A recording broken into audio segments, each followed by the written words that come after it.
पंचनामा न्यूज, सर्वसामान्य जनतेचा बुलंद आवाज।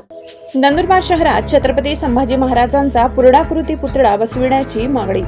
तिथीनुसार छत्रपती शिवाजी महाराजांच्या जयंतीचे औचित्य साधून सकल मराठा समाजातर्फे जिल्हाधिकारी यांना निवेदन देण्यात आले। निवेदनात छत्रपती संभाजी महाराजांची 14 मे रोजी जयंती असते।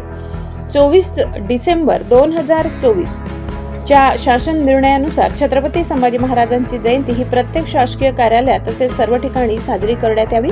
शासनाने थोर पुरुषांची जयंती साजरी करण्याचे निर्देश दिले असताना देखील अद्यापही शासकीय कार्यालयामध्ये संभाजी महाराजांची प्रतिमा दिसून येत नाही। त्याच अनुषंगाने मराठा समाजाच्या वतीने आंतरराष्ट्रीय खेळाडू कुमारी कन्या मराठे हिच्या हस्ते जिल्हाधिकारी यांना निवेदन देऊन विनंती करण्यात आली आहे की येणाऱ्या 14 मे रोजी छत्रपती संभाजी महाराजांची जयंती साजरी करावी।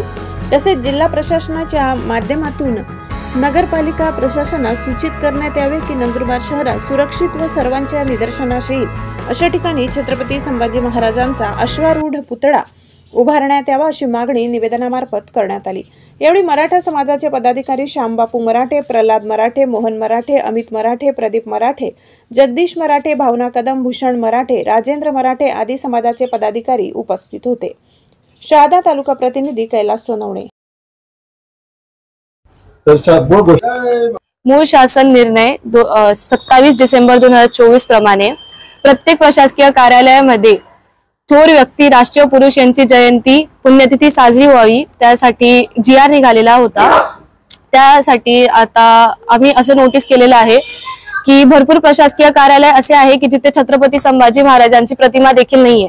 14 मे रोजी छत्रपती संभाजी महाराज यांची जयंती असते।